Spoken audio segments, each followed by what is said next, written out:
Bismillahirrahmanirrahim. Assalamualaikum warahmatullahi wabarakatuh. Alhamdulillahirabbil alamin wal aqibatu lil muttaqin wa la udwana illa 'alal zalimin. Asyhadu an la ilaha illallah wahdahu la syarikalah wa asyhadu anna Muhammadan abduhu wa rasuluh. Allahumma shalli wa sallim wa barik ala sayyidina Muhammad wa ala alihi wa sahbihi ajma'in wa ba'du. Qala al-musannifu rahimahullahu ta'ala wa nafa'ana Allahu bihi wa bi'ulumihi fid dharain amin. Dan berkata Imam Al-Allamah Syekh Abdul Qasim Al-Qushairi, semoga Allah Ta'ala merahmatinya dan kita mendapat manfaat serta barakah ilmunya. Abu Amri Az-Zujaji bercerita, ibu saya telah meninggal dunia. Saya mewarisi darinya sebuah rumah. Dan saya menjualnya dengan harga 50 dinar. Kemudian saya menunaikan haji. Ketika sampai di kota Babil, seorang penjaga jalan menemui saya dan bertanya, apa yang kau bawa? Sebelum menjawab, saya berkata dalam hati, kebenaran adalah kebaikan. Kemudian saya baru mengatakan dengan suara yang jelas, wang 50 dinar. Kata penjaga jalan tersebut, serahkan kepadaku. Saya pun menyerahkan bungkusan wang itu. Dia menghitungnya dan memang ditemukan wang sejumlah yang saya sebutkan. Namun dia mengembalikannya kepadaku seraya mengatakan, ambil bungkusan ini. Kebenaranmu telah memberikan kepadaku. Dia lantas turun dari kudanya dan mengatakan, naiklah binatang ini. Tidak, saya tidak menginginkan, kata Imam Abu Amri Az-Zujaji. Mesti, katanya lebih tegas. Laki-laki yang menjaga jalan itu terus mendesakku sampai saya menunggangi binatangnya. Dan saya akan mengikuti jejakmu, katanya kemudian. Pada tahun berikutnya, dia menjumpaiku dan tetap bersikap seperti semula kepadaku hinggalah dia mati. Ibrahim Khawas berkata, orang yang benar tidak mampu kamu lihat kecuali dengan kewajiban yang ditunaikannya atau keutamaan yang dikerjakan untuk Tuhannya. Junaid mengatakan, hakikat kebenaran adalah keberadaanmu yang berani membenarkan sesuatu di tempat-tempat yang tidak akan menyelamatkanmu kecuali kebohongan. Dikatakan bahawa ada 3 hal yang tidak boleh disalahkan. Iaitu orang yang benar merasakan manisnya kehadiran hak, rasa segan penghormatan pada Allah, dan cahaya taat yang membias pada wajahnya. Dikatakan pula, Allah pernah mewahyukan kepada Nabi Allah Daud AS, wahai Daud, firman-Nya, barang siapa membenarkanku dalam kerahsiaannya, maka aku akan membenarkannya di hadapan para makhluk dalam suasana yang terang. Diceritakan Ibrahim bin Dauhah bersama Ibrahim bin Satanabbah Al-Badiyah memasuki suatu ruang. Tiba-tiba Ibrahim Ibnu Satanabbah mengatakan, lemparkan apa yang kamu bawa yang membuatmu ketergantungan. Saya membuang semua yang saya ingat selain dinar, kata Ibnu Dauhah. Wahai Ibrahim, jangan kamu menyibukkan yang tersembunyi, buang yang bersamamu dari hal yang membuatkan kamu bergantung padanya. Saya pun lantas membuang duit dinar. Wahai Ibrahim, buang apa bersamamu dari hal yang membuatmu bergantung. Saya berusaha mengingatkan apa yang saya bawa. Saya baru sedar bahawa saya membawa satu utas tali sandal kasut saya. Saya lalu membuangnya. Saya sudah tidak perlukan lagi tali sandal di perjalanan kecuali saya dapatkan di hadapan saya. Melainkan itu Ibrahim bin Satanabbah mengatakan, seperti demikianlah orang yang bekerja pada Allah dengan kebenaran. Zunnun al-Misri mengatakan, kebenaran adalah pedang Allah Ta'ala. Tidak ada sesuatu pun yang ditempatinya kecuali diputuskannya. Sahal bin Abdullah mengatakan, awal pengkhianatan orang-orang yang benar adalah ucapan mereka dengan diri mereka sendiri. Fats al-Wasili pernah ditanya tentang maksud as-sidqu atau kebenaran. Dia kemudian masukkan tangannya ke dalam tungku panas tempat pembakaran besi dan mengeluarkan besi panas dan diletakkan di telapak tangannya. Inilah kebenaran, ujarnya. Yusuf bin Asbaq mengatakan, kerana di waktu malam yang saya boleh beramal dengan kebenaran bersama Allah, maka hal itu lebih saya sukai, cintai daripada memukulkan pedangku di jalan Allah, yang ini berperang pada jalan Allah. Saya mendengar Ustaz Abu Ali Daqqaq mengatakan, kebenaran adalah keberadaanmu, sebagaimana yang kamu lihat pada dirimu. Dan kamu melihat dirimu sebagaimana keberadaanmu. Haris Muhasibi pernah ditanya tentang tanda-tanda kebenaran. Lalu dijawab, orang yang benar adalah orang yang tidak peduli seandainya segala hal yang berharga yang menjadi miliknya keluar dan masuk dan hati pada makhluk untuk perbaikan dirinya. Dia juga tidak senang menampakkan pada manusia kebaikan-kebaikan amalnya meskipun hanya seberat biji-bijian. Atau tidak membenci jika perbuatan buruknya terlihat atau ditampakkan pada manusia. Jika dia membencinya berarti dia adalah bukti yang menunjukkan bahawa dia senang mendapatkan tambahan simpati di sisi manusia. Ini bukan termasuk akhlak orang yang benar. Sebagian ahli sufi mengatakan, orang yang belum menunaikan kewajiban abadi, maka kewajiban yang sementara tidak akan diterima. Atau kewajiban yang berwaktu tidak akan diterima. Lalu ditanyakan apa yang dimaksudkan kewajiban abadi? Kemudian jawabnya, kebenaran. Dikatakan jika engkau mencari Allah dengan kebenaran, maka Allah pasti memberimu cermin yang kamu dapat melihat segala hal keajaiban dunia dan akhirat dalam cermin itu. Dikatakan pula engkau wajib bersama kebenaran. Sekiranya kamu takut kebenaran akan membahayakanmu, sungguhnya dia memanfaatkanmu. Tinggalkan kebohongan. Kalau sekiranya kamu melihatnya dapat memberikan manfaat, sesungguhnya dia membahayakanmu. Dikhabarkan, segala sesuatu adalah sesuatu. Membenarkan kebohongan bukanlah sesuatu. Dikatakan tanda orang yang bohong adalah kedermawanannya ataupun kebiasaannya dengan sumpah. Meski dengan tanpa diminta bersumpah. Ibn Sirin mengatakan, ucapan lebih luas daripada kebohongan orang yang cerdik. Dikatakan bahawa yang melunakkan pedagang, yang memuliakan pedagang adalah sifat kebenarannya. Muslimin dan muslimat dan penonton yang dirahmati Allah sekalian, kita nak bercakap tentang benar. Benar dengan Allah. Sama ada pada kata-kata, perbuatan ataupun niat. Pengarang kita bawa beberapa cerita tentang nilai benar. Antara dia bawa cerita kepada kita tentang Abu Amri Az-Zujaji atau nama sebenarnya Muhammad bin Ibrahim yang meninggal dunia pada tahun 348 Hijriah di kota Makkah Al-Mukarramah. Abu Amri Az-Zujaji seorang sufi terkenal yang telah menunaikan hampir 60 kali ibadah haji. Antara ulama ataupun di antara ubat ahli ibadat yang banyak melakukan haji. Apa yang sampai kepada kita yang paling banyak menunaikan haji ialah sebanyak 70 kali. Bahkan pada realiti sekarang,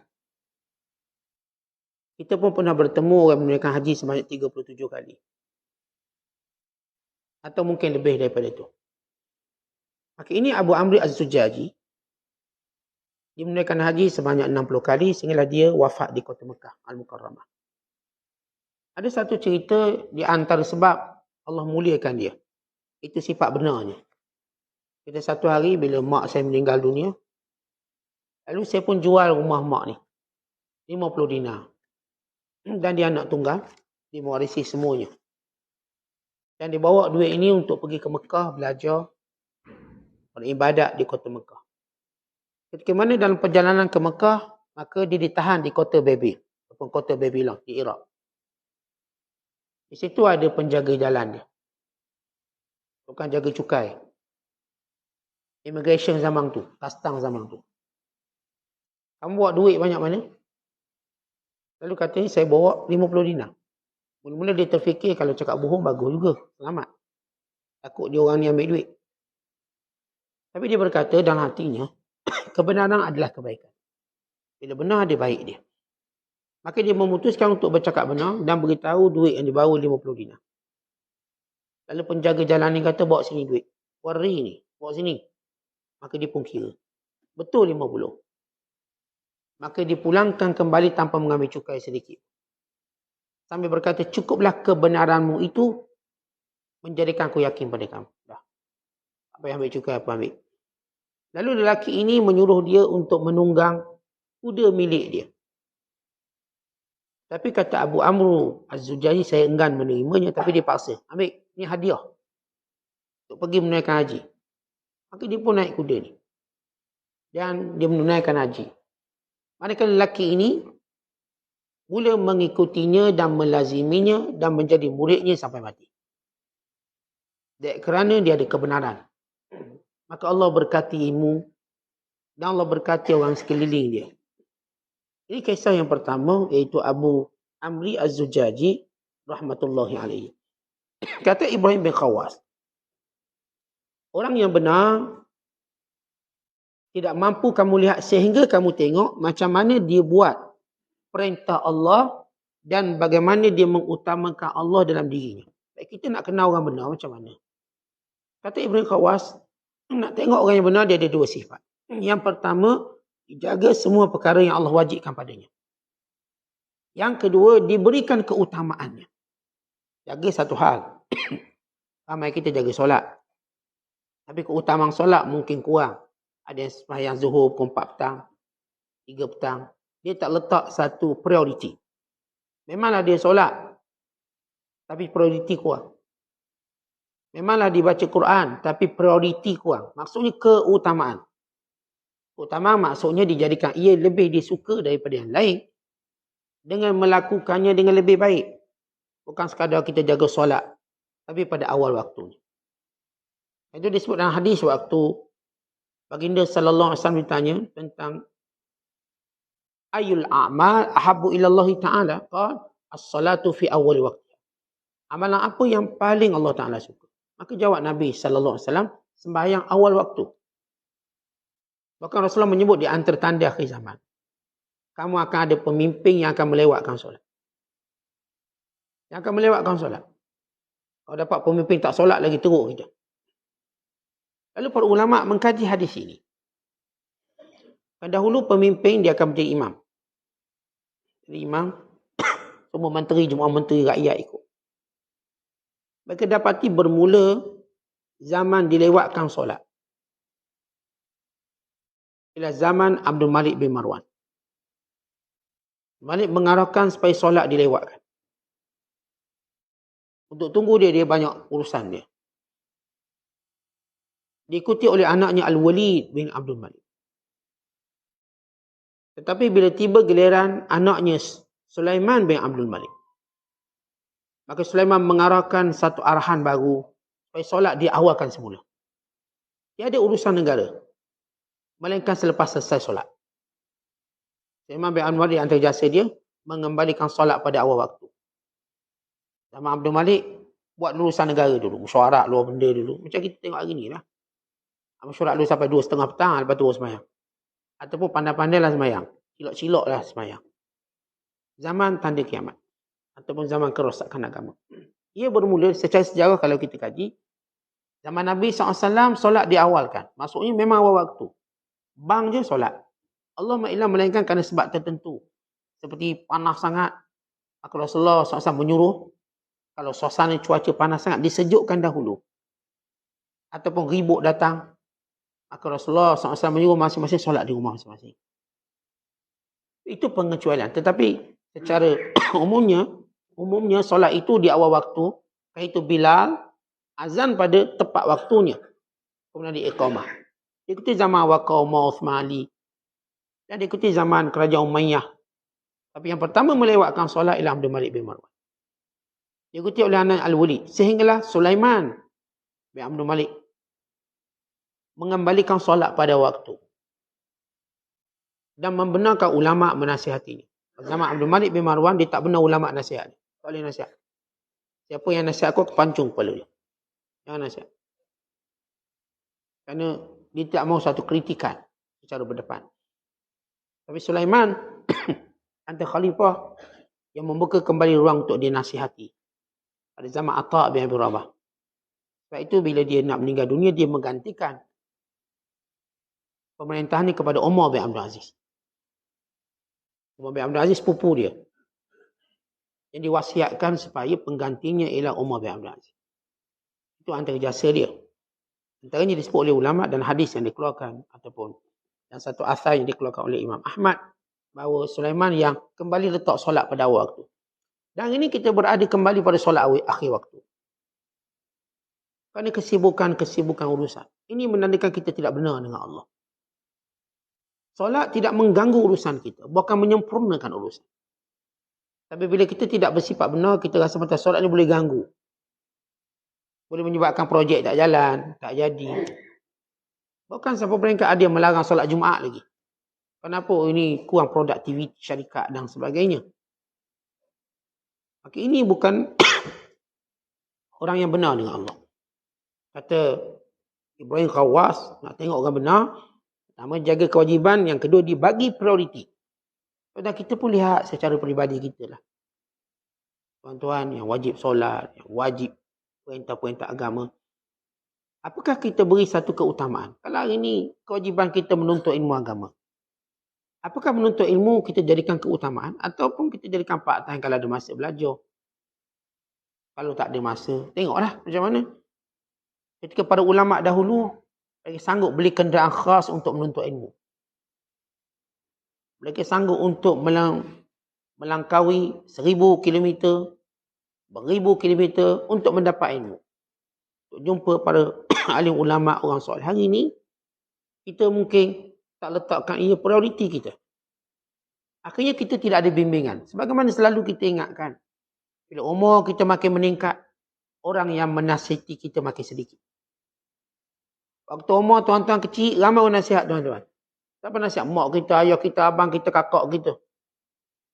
Adik-beradik kita, cikgu kita, semua nasihat. Darjah 1, kita ada 40 penasihat. Masa kita darjah 1. Mak lagi, ayah lagi, abang lagi, kakak lagi, sepupu lagi. Pak saudara, mak saudara, tok saudara. Jirang sebelah rumah, jirang 12 rumah, semua nasihat kita. Akhir budak ni sentiasa dipantau. Orang kenal, orang tak kenal, semua nasihat. Budak duduk diam. Budak perangai elok sikit. Semua orang nasihat dia. Dia makin besar. Penasihatnya mula berkurangan. Dan sekali penasihat dia cuma ada mungkin 4-5 orang. Siapa nasihat dia? Mak dia masih ada. Ayah dia. Abang long dia. Ustaz dia. Atau isteri dia. Atau suami dia. Kemudian dia makin membesar. Mak dia pun mati. Ayah dia mati. Dah tak ada lagi beri nasihat dia. Yang pantau perangai ni. Maka mungkin tinggal lagi 2 orang dalam hidup dia. Pasangan dia dan ustaz dia. Kalau pergi kuliah lah. Akhirnya pasangan dia pun tak dengar nasihat. Maka dia tinggal satu lagi tali hayat dia. Ustaz dia. Untuk dia dengar nasihat. Akhirnya dia putuskan juga dengan gurunya. Maka dia tak ada orang beri nasihat. Melainkan hawa nafsunya.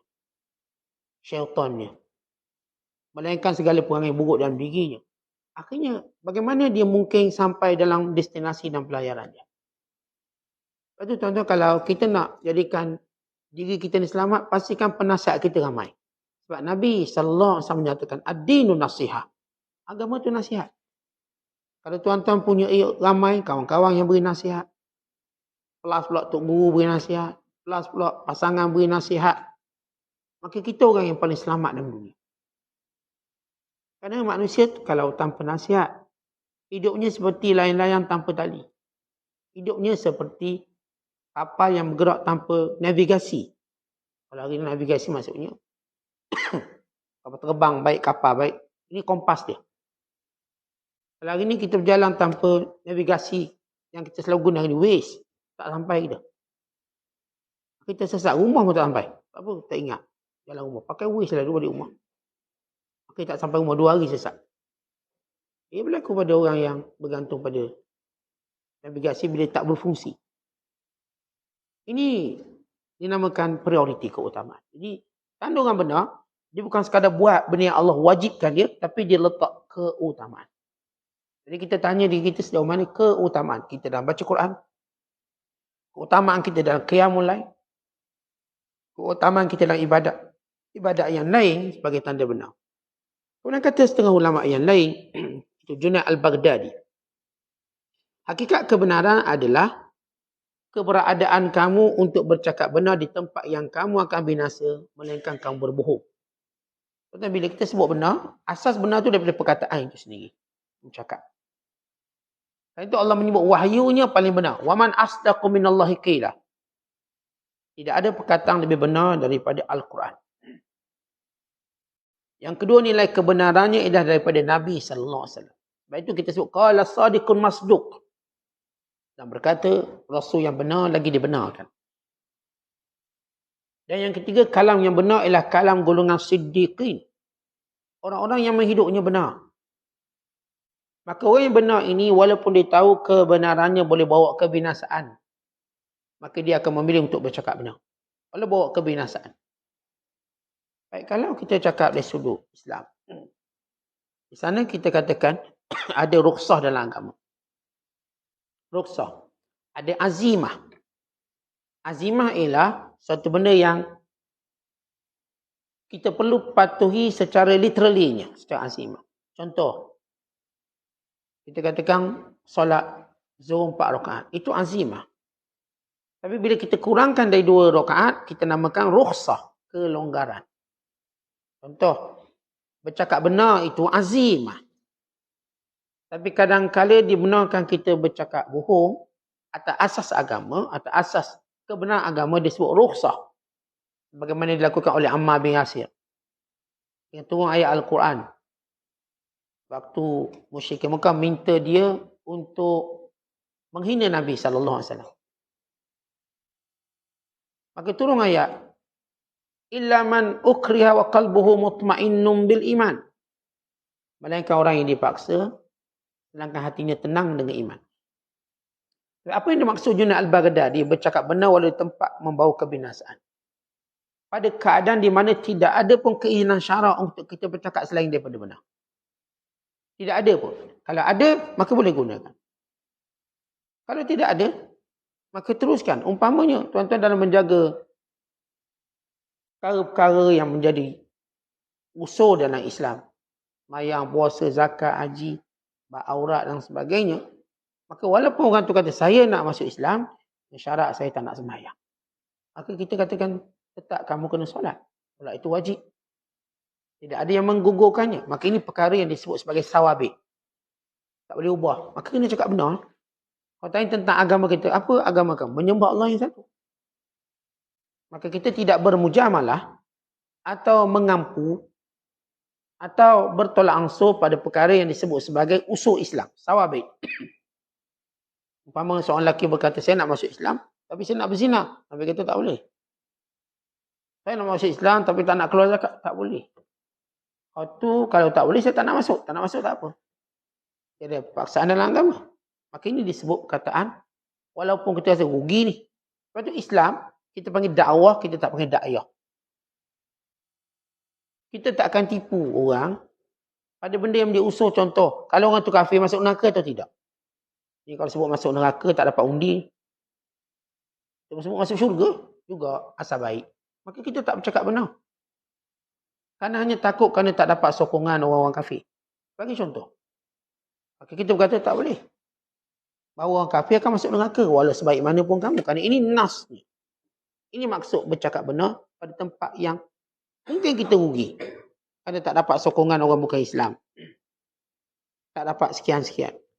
Pada ketika mana Ja'far bin Abi Talib dipanggil oleh Raja Najasyi untuk menghadap. Lalu pemuka Quraisy yang hantar wakil untuk mengadu pada Najasyi tentang buruknya orang Islam. Ini kerana bila Nabi SAW menyuruh orang-orang Islam yang lemah, yang tak tahan dengan penyaksaan musyrikin Mekah untuk berhijrah ke Habasyah. Di sana ada raja yang adil. Maka berapa orang sahabat pun berhijrah. Hijrah ke Habasyah. Maka pemuka-pemuka Quraisy dia nak racun Raja Najasyi. Dia fitnah pada umat Islam. Umat Islam dihalau keluar. Maka dia pun mengajak berlaku dialog Raja Najasyi. Lalu dia kata, tuanku, cuba tuanku tanya, apa pandangan dia tentang Nabi Isa AS? Apa pandangan dia tentang Isa AS? Dia mengatakan sesuatu yang buruk tentang Isa. Ketika mana Ja'far bin Abi Talib berhadapan dengan soalan ini, dalam negara Kristian yang menganggap Isa anak Tuhan. Dan itu akidah mereka. Begitu mereka memerintah. Tiba-tiba ditanya Ja'far bin Abi Talib, apa pandanganmu, apa pandangan Islam pada Isa bin Maryam? Ja'far menjawab dengan tegas. Walaupun dia inginkan perlindungan Raja Najasyi. Yang ditahu jawapan ini tak akan, kerana ia merupakan asas ataupun mabda' dalam Islam. Prinsip dalam Islam. Oh, Nabi Isa itu adalah pesuruh Allah dan hamba-Nya. Tidak lebih pada itu. Ya Allah ciptakannya, keluarkannya daripada seorang perempuan yang mulia. Iaitu Maryam. Wanita yang dara, yang mulia. Yang tidak pernah melakukan perkara yang tidak baik. Perkataan ini dianggap ataupun difikirkan oleh musyrik Mekah akan menyebabkan Raja Najasyi marah. Sebab akidah Habasyah ketika itu ialah Isa anak Tuhan. Pasti akan halau. Kerana berkata sesuatu. Pada pandangan ini pandangan teruk. Kerana menganggap Isa itu bukan anak Tuhan. Tapi Ja'far menyebut secara benar. Ialah hamba Allah dan Rasul. Yang Allah ciptakan dari rahim wanita yang suci mulia bernama Maryam. Lalu kata Raja Najasyi, perkataannya sebagaimana apa yang kami putuskan. Benar. Raja Najasyi, walaupun rakyatnya menganggap Isa itu anak Tuhan. Tidak dia. Dia tak anggap begitu. Tapi oleh kerana suara ramai begitu, ya silakan. Tetapi dia peribadi tidak begitu. Itu sebab dia memeluk Islam. Dan rakyatnya tidak memeluk Islam. Nasyahnya dia memeluk Islam. Rakyatnya tak perlu Islam. Nak beritahu tegarnya rakyat dia. Kebiasaan. Kalau raja ni dia pegang satu agama, rakyatnya akan ikut. Tapi tidak kerajaan Habasyah. Rajanya memeluk Islam, mereka kekal dengan Kristian mereka. Rasulullah solat gaib kepada Raja Najasyi sebagai satu kemuliaan baginya. Baik, ini cerita bercakap benar walau berada dalam keadaan mengharapkan perlindungan musuh. Kata tak Ja'far bin Abi Talib mengatakan Isa itu hamba Allah. Tidak lain pada itu. Dikatakan bahawa bila orang tu bercakap benar, ada 3 perkara yang akan lahir pada dirinya. Akan ada 3 benda yang berlaku pada dirinya. Pertama ialah akan rasa manisnya percakapannya. Ini diterjemah manisnya kehadiran al-haq. Terjemah yang kurang tepat. Bila orang tu bercakap benar, dia tak perlu satu bahasa yang rumit untuk cerita. Akhirnya dalam perkataannya itu ada kemanisan. Dan orang kalau cakap bohong, dia belik sana, dia belik sini. Akhirnya dia pun terbelik, orang lain pun kena belik sekali. Kalau seorang bercakap benar, dia akan rasa kemanisan percakapannya. Kerana dia benar, dia seperti jalan lurus. Sebab kalau kita masuk highway, apa menyebabkan kita suka highway? Bukan sebab kita suka bayar tol. Kita suka kerana jalannya lurus. Cepat, laju. Tak payah nak pusing sana, tak payah ada lampu isyarat. Tak payah nak buat U-turn. Straight je. Itu yang kita harapkan, highway. Kalau cerita jalan lain, lampu isyarat banyak. Kena U-turn banyak. Jalan yang sekian-sekian. Begitu perumpamaan orang cakap benar dengan orang bohong. Orang bercakap benar, dia tak perlukan cari kalimah-kalimah susah untuk orang faham. Kalau orang nak cakap bohong, dia guna belaka kalimah Sepanyol, Portugis, bahasa Cina, petik Bible, petik Taurat. Asal nak bohong, pusing sana, pusing sini. Dia tak boleh straight macam tu. Kalau orang bercakap benar, dia boleh cakap straight je. Itulah kemanisan percakapan. Yang kedua, kata ulama, ialah datang haibah yang Allah beri pada dia. Orang yang bercakap benar, datang haibah. Berarti yang baca Quran, yang baca hadis Nabi sallallahu alaihi wasallam setiap hari, yang memperbaca, yang memperdengarkan pada manusia, kita nampak haibah dia. Sebab dia cakap benar, dia bukan penipu lara, bukan bawa cerita tahyul mahyul. Maka dia bercakap benda-benda yang ada nas. Maka datang haibah yang Allah beri padanya. Dan yang ketiga ialah pada wajahnya ada cahaya ketaatan. Dia fi wajhihi. Dan wajahnya menunjukkan wajah orang benar. Sebab itu diceritakan. Bila Rasulullah sallallahu alaihi wasallam diuji oleh ramai orang yang sedang mencari kebenaran. Antaranya Abdullah bin Salam, seorang Yahudi. Yang bila Rasulullah sampai ke Madinah, Abdullah bin Salam antara Yahudi pertama jumpa Rasulullah. Dia pergi ke Quba. Dan waktu mana dia melihat wajah Rasulullah, dia kata, aku melihat wajah orang yang benar. Pada wajah Rasulullah sudah nampak kebenaran. Belum cakap lagi. Wajahnya, wajah kebenaran. Sehingga dia duduk, mendengar ucapan Nabi SAW dan bertanya soalan, lalu membawa keislaman dia. Ini Abdullah bin Salam radhiyallahu ta'ala anhu. Demikian juga banyak kisah-kisah. Bila saja mereka melihat wajah Rasulullah, ini wajah orang yang bercakap benar. Yang orang bercakap benar ni tuan-tuan. Pada wajahnya nampak kebenaran.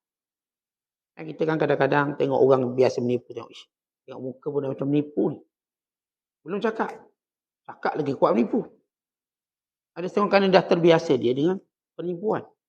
Tapi orang yang benar, kita tengok wajahnya, kita yakin apa yang dicakapkan. Ini tiga benda yang dinikmati oleh orang bercakap benar. Allah jadikan kelicinan dalam percakapannya. Terang bercakap. Sehingga dia merasa kemanisan percakapannya. Dan Allah berikan kehebatan padanya. Dan Allah jadikan pada wajahnya ada nur Allah SWT.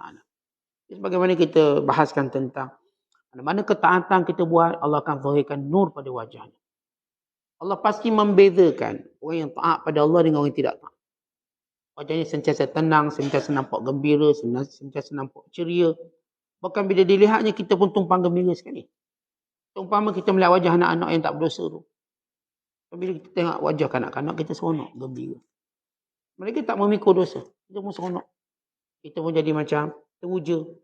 Dia buat kelakar tanpa niat kelakar pun kita ketawa. Anak-anak kita, dia tak ada niat pun nak buat kelakar. Tapi dengan tengok dia, kita rasa terhibur. Dia jadi lawak semula jadi. Lawak tanpa susah. Tak perlu macam pelawak hari ni terpaksa mencarut, terpaksa maki orang tu, hina orang ni. Untuk suruh orang ketawa. Ni anak-anak dibuat benda simple je. Akhirnya kita tengok dia, kita ketawa. Kita gembira. Maksudnya itu wajah orang benar. Dan demikian bila seorang itu mampu membawa dirinya, menjauhkan diri daripada dosa. Maka wajah yang benar ini sentiasa dilihat dengan tenang oleh ramai orang. Kemudian kata pengarang kita, Allah pernah mewahyukan kepada Nabi Daud AS. Wahai Daud, siapa yang membenarkan aku ketika bersendirian? Di sini terjemah ketika kerahsiaannya, ini sendirian. Maka aku akan benarkan dia di hadapan orang ramai. Maksudnya, kalau benar dia taat kepadaku ketika bersendirian denganku, nanti aku akan khabarkan kepada orang ramai bahawa dia ni betul-betul orang taat. Kalau benar dia seorang yang soleh ketika bersamaku, nanti akan ku khabarkan pada semua orang bahawa dia orang soleh. Sebab itu orang yang mencari pujian di sisi Allah, maka Allah akan mengetuk pintu-pintu manusia, membuka pintu manusia untuk memuji dia. Tapi orang yang mencari kemurkaan Allah, Allah jadikan semua orang benci kat dia. Jadi, kalau kita bersendirian, kita jujur dalam agama. Tuan-tuan, masa bersendirian kita banyak. Waktu kita bersendirian. Kalau kita bersendirian jujur dalam agama, orang tak tengok pun kita sembahyang, orang tak tengok pun kita buat baik, kita baca Quran, kita pun berzikir. Tak perlu depan orang kita nak pegang zikir kita, tasbih kita. Kita bersendirian pun itu ke watak kita. Maka Allah akan tunjukkannya di hadapan semua orang. Sebab kita orang yang soleh. Ini janji Allah. Kerana Allah firmankan kepada Daud AS. Bila kamu benar, akan ku angkat namamu. Kalau kamu bohong, akan ku bongkarkan keaiban. Lepas tu tuan-tuan tengok orang yang cuba berbohong atas nama Allah. Lama-lama dia akan terbuka keaibannya. Dia tak mampu bertahan. Akan nampak keaiban. Dan ketika itu dia mula jatuh. Tapi orang benar dengan Allah. Allah pelihara dia sampailah hari kematian. Sampailah dia menemui Allah dan kerana Allah redha dan diredai oleh Allah SWT. Itu orang yang benar, dia cakap dia niat Allah dah terima amalannya. Belum dia buat. Diriwayatkan dalam satu asar. Satu ketika, kemarau panjang melanda kaum Bani Israel pada zaman Nabi Allah Musa AS. Kemarau panjang. Kurang makanan, kurang minuman. Ada seorang pengembala kambing yang beriman dengan Musa AS. Dia gembala kambing, dia pun tengoklah keadaan suasana kemarau. Dia kata, dia tengok gunung, dia kata, ya Allah, kalau gunung ini adalah emas, saya aku sedekahkan semua kepada orang yang susah. Kalau gunung ini emas, akan aku sedekahkan. Lalu Allah mewahyukan pada Musa, wahai Musa, pergi jumpa gembala kambing dan beritahu dia, Allah sudah terima sedekah dia. Dia belum sedekah, tapi benar dia, kalau. Ramai kita kalau cakap kalau, bila berlaku, dia cerita lain. Orang yang benar, waktu dia tak ada, dia kata kalau, dan bila dia ada, betul dia buat. Laki pengembala kami ni kata, kalau gunung ini emas, lau kanatil jibalu zahaban, la anfaqtuha ala haula. Kalau gunung ganang ini emas dan milik aku, akan kuberikan semua orang susah-susah kerana masalah maja'ah, kelaparan dan juga masalah kemarau. Lalu Allah Ta'ala firman pada Nabi Allah Musa, wahai Musa, beritahulah kepada lelaki ini bahawa Allah dah terima sedekah dia. Betul kita, macam kita selalu sebut, ada keadaan kita tak mampu buat. Kerana kita belum diberi peluang. Dan kita berharap kita dapat peluang itu. Bagaimana kisah Anas bin Nadhr yang kita ceritakan. Dia tak ada peluang untuk berperang Badar. Waktu datang perang Uhud, dia tunjuk betul-betul sehingga dia gugur syahid. Sebagaimana kita cerita tentang Amru bin Jamuh. Dia ada 4 orang anak lelaki. Mu'az, Mu'awwas, Khalad. Ada seorang lagi 4 orang. Yang berperang bagi pihak dia. Dalam perang Badar. Tapi dia tak puas hati. Dia pun nak mati syahid. Umur dia 60 tahun. Datang jumpa Nabi SAW. Ya Rasulullah. Saya ingin masuk syurga dengan kaki tempang saya. Dia dah tua kaki tempang. Kerana dia benar. Dia cakap dia betul. Bukan dia gurau-gurau, cakap besar dan sebagainya. Ya Rasulullah, saya nak berperang. Saya nak jejak syurga dengan kaki tempang saya. Tapi anak-anak saya menghalang saya. Anak-anak saya ni Khalad, Mukhallad, Mu'az, Mu'awwas, semua tak kasi. Orang budak ni ayah kan dah tua. Ayah kan tempang. Cukuplah kami berperang untuk ayah. Ayah dah umrah. Si anak kesian. Si anak ni sayang. Tetapi si ayah ini ada imannya benar. Kerana orang iman benar, dia tak akan redha kalau dia tak terlibat dalam mana-mana perkara yang boleh menjaga agama. Dia tak akan redha diri duduk diam. Tak akan. Walau dicacat ke, dia kekurangan. Dia tak akan redha. Dia nak sertai. Lalu Nabi SAW panggil anak-anak dia. Pertama Rasulullah kata pada Amru bin Jamuh. Wahai Amru, Allah telah memberi keringanan kepada kamu dengan tidak mewajibkan kamu. Tapi kalau kamu nak buat juga itu. Wahai anak-anak, jangan menghalang ayahmu untuk mencari syahid dan mencari syurga. Dua-dua pesan Rasulullah pesan. Pada ayah, mungkin Amru berfikiran dia wajib juga. Maka kata Rasulullah, kamu tidak diwajibkan. Innallaha wada'a anka. Allah telah mengangkat kewajiban itu daripada kamu. Sebab kamu tua, kamu tempang. Dan Rasulullah pergi pada anak-anaknya, wahai anak-anak, dengan halang ayah kamu kalau dia nak masuk syurga. Akhirnya Amru bin Jamuh pergi perang Uhud. Dan dia gugur syahid. Dan Rasulullah berkata pada anak-anaknya, aku melihat ayahmu berjalan dengan betul dalam syurga. Tak ada tempang. Berjalan lurus dalam syurga. Dia sudah berjalan dalam syurga. Walaupun belum lagi mahsyar, Rasulullah dah tengok dia duduk dalam syurga. Ini kali dia benar. Dia benar. Dia bukan cakap, nak tunjuk dia ni, orang kata action ataupun act semacam. Tunjuk, oh saya pun nak pergi perang. Tapi kaki tempang. Nanti kan macam tu selalu beri alasan. Saya Ustaz, kalau boleh saya nak pergi. Tapi, buat tapi. Tapi bila tapinya hilang, perangai serupa. Tapi cuma untuk cover keaiban dia. Yang sebenarnya dia tak benar. Sebab kita katakan bahawa Seorang yang benar dengan Allah, ketika sampai waktunya dia mesti buat. Maka dia tak akan lagi bertapi-tapi. Tapi orang tak benar dengan Allah, dia akan keluar tapi baru pula. Tapi baru. Saya nak pergi masjid ni, pergi surau, pergi kuliah, tapi saya sibuk kerja, Ustaz. Bila pencing, Ustaz. Saya nak pergi, Ustaz, tapi cucu pula kecil. Bila cucu pula masalah, saya nak pergi, Ustaz, tapi apa? Tengah fikir, Ustaz, tapi apa pula ni? Jadi dia macam tapi. Tapi. Lambat dalam buat kebaikan. Dan ini cerita kita. Cerita ni kita. Setiap kali kita buat azam buat baik, kita ada tapi. Bila ada peluang, kita tak buat. Ramadan akan datang, saya akan lebih bersungguh. Datang Ramadan, macam biasa, 30 tahun dah Ramadan. Dia tetap sama. Ramadan ni malah slow sikit, tapi Ramadan akan datang. Ramadan datang, saya nak khatang 8 kali. Ramadan ni macam sibuk, Ustaz. Sekali je boleh. Ramadan akan datang. Ramadan ni rasa macam sibuk lagi pada Ramadan lepas. Jadi dia khatang setengah je. Itulah cerita tapi orang tak benar. Lepas tu kita nilai apa yang kita cakap. Kalau kita benar dengan Allah, Allah akan membenarkan kita. Ini disebut dalam hadis Nabi SAW. In tasduqillah yasdukka. Rasulullah SAW menyatakan, kalau kamu benar dengan Allah, Allah benarkan kamu. Ada seorang badui zaman Nabi SAW. Ketika Nabi melihat dia dalam kelompok orang mati syahid, Nabi kata apa pada dia? Sadaqallah wa sadaqahullah. Dia ni membenarkan Allah. Sebab itu Allah membenarkan apa yang dibenarkan dengan Allah. Apa cerita badui ni? Badui ni yang jumpa Rasulullah SAW. Ya Rasulullah, saya perang ni bukan nak harta ghanimah, saya nak syahid. Biar panah musuh kena kat sini ni. Akhirnya Rasulullah jumpa betul-betul panah musuh kat sini kena dia mati. Dan Rasulullah kata, dia telah benarkan Allah dan Allah benarkan dia. Kita dah hidup. Kalau kita tanya, tuan-tuan nak mati macam mana? Saya nak mati saat dalam kuliah. Kuliah sebulan sekali pergi. Nak mati kuliah macam mana? Mana awak tak benar awak cakap kelentong. Cakap. Saya Ustaz kalau nak mati dalam kuliah.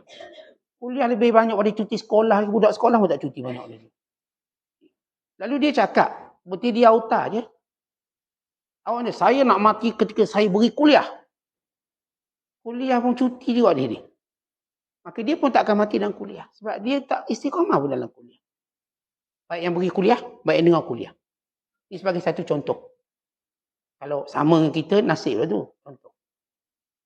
Apa lagi kita kalau saya katakan tuan-tuan cerita tentang mati. Saya nak mati dalam sujud. Sujud pun jarang. Kalau sujud pun sekejap. Macam mana nak mati dalam sujud? Awak kalau nak mati dalam sujud. Sujud lama sikit. Ini sujud macam patut ayam, nak mati dalam sujud. Takkan. Saya nak mati ketika baca Quran. Awak khatam berapa kali sekali? Tak khatam Ustaz. Tapi nak mati baca Quran. Takkan. Sebab awak tidak membenarkan Allah. Kalau betul kata nak mati ketika baca Quran, baca kisah Uthman bin Affan. Yang bila datang malam, dia tu menatap Quran. Sehingga kata isteri Quran tu jadi lebuk, dia tengok selalu. Quran tu jadi macam seperti buruk. Dia tengok lama.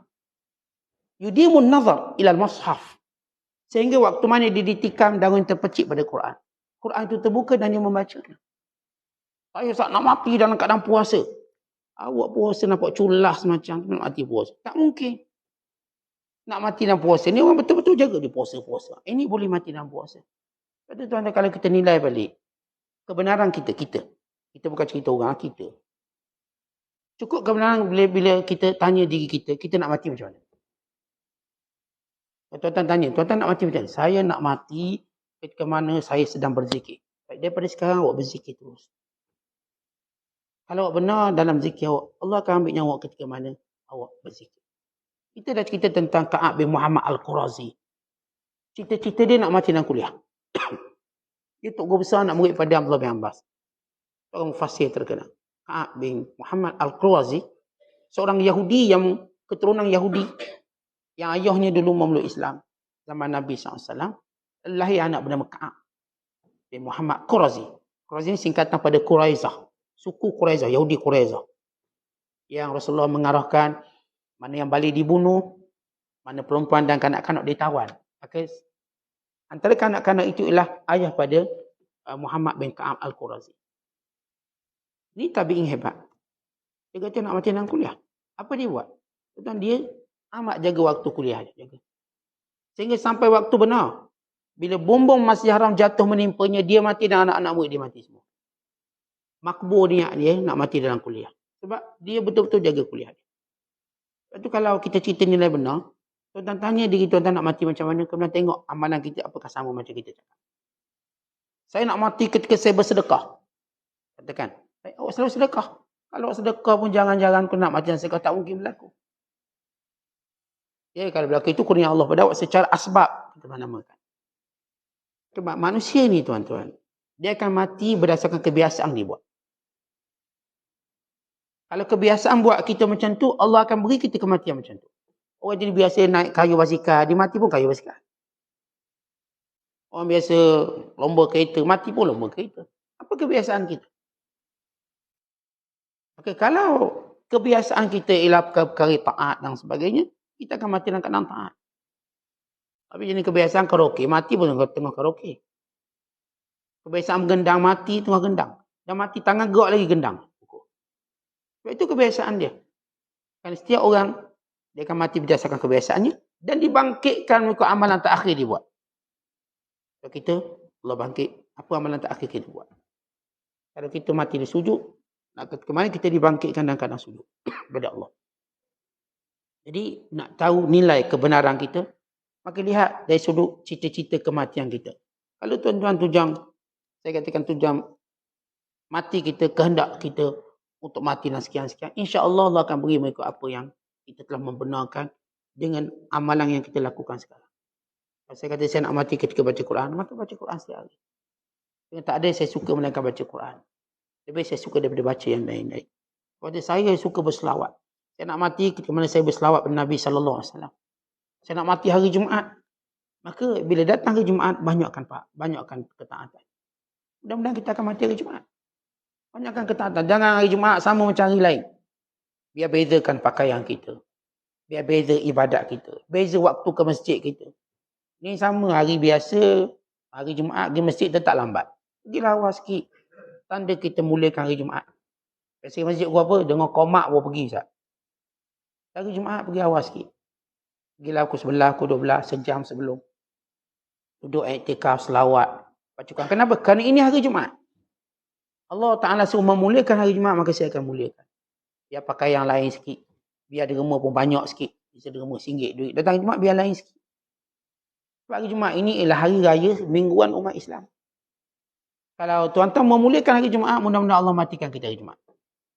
Tapi kalau hari Jumaat sama dengan hari lain, kita bimbang kita tak dapat kemuliaan itu. Bila datang pula Ramadan, biarlah bulan Ramadan lain pada bulan lain. Ini sama juga bulan Ramadan dengan bulan lain. Sama mereka dia tak makan. Mesti beza malamnya, siangnya. Cukuplah puasa tadi membezakan kita. Tapi tak, Ramadan pun sama juga. Jenis kaki TV tengok TV. Cuma ubah drama je. Cuma ubah filem je. Tapi perangai sama. Mesti ada kelainan. Bila kita benar dengan Allah, Allah akan benarkan kita. Tapi kalau kita cuma nak cover depan orang, alasan dan tapi kita, maka kelak Allah akan menzahirkan kita siapa sebenarnya. Lepas itu benarlah dengan Allah, maka Allah akan benarkan kita. Wallahu a'lam. Assalamualaikum.